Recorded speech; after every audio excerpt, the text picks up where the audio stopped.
इचलकरंजी शहरात भटक्या कुत्र्यांनी लहान मुलांवर हल्ला करण्याच्या आठवडाभरात 2 घटना घडल्यानं नागरिकांमधून संताप व्यक्त होतोय।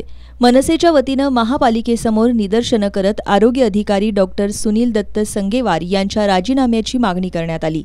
महापालिका प्रशासनानं भटक्या कुत्र्यांचा बंदोबस्त केला नाही तर भटकी कुत्री अधिकाऱ्यांच्या घरांमध्ये आणि महापालिका कार्यालयात आणून सोडू असा इशारा मनसेनं दिलाय। जर त्याने यावरती कारवाई झाली नाही तर आरोग्य अधिकाऱ्याच्या घरापर्यंत कुत्री जातील। त्याच्या चेहऱ्यावर जो सुस्तपणा आहे ना ते सुस्तपणा काढण्याचं काम महाराष्ट्र नवनिर्माण सेना करेल आणि जर त्याने यावर कारवाई केली नाही त्याच्या निलंबनाची आम्ही कारवाई करण्याची मागणी केलेली आहे आयुक्तांच्याकडे की आरोग्य अधिकाऱ्याला पहिला निलंबित करा। ज्या पद्धतीचा कारभार तो करतो इथं बसून त्याला पहिला इथनं हाकलून द्या। भटकी कुत्री लहान मुलांच्या अंगावर जातोय तरी देखील हा आरोग्य अधिकारी सुस्त बसलेला आहे। याची जबाबदारी आहे, याने नैतिक जबाबदारी स्वीकारून स्वतःचं निलंबन करून घ्यावं, नाहीतर कुत्री याच्या अंगावरती सोडली जातील।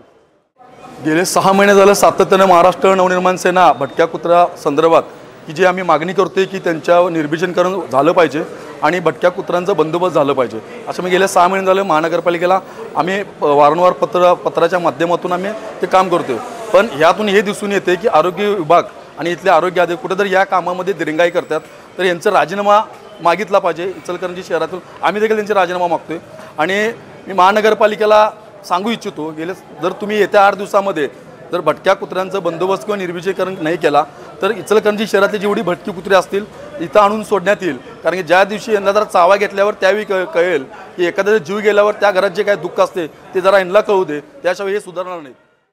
मनसेसह शहरातील विविध संघटनांनी या प्रश्नाकडे लक्ष वेधत प्रशासनाला निवेदन सादर केली आहेत। या निवेदनामध्ये खाद्यपदार्थ विक्रेत्यांकडील टाकाऊ खाद्यपदार्थांची योग्य विल्हेवाट लावण्याबाबत संबंधितांना सूचना द्याव्यात, अन्यथा त्यांच्यावर कारवाई करावी। कुत्र्यांच्या हल्ल्यात जखमी झालेल्यांवरील उपचाराचा खर्च महापालिकेनं द्यावा अशा मागण्या करण्यात आल्यात।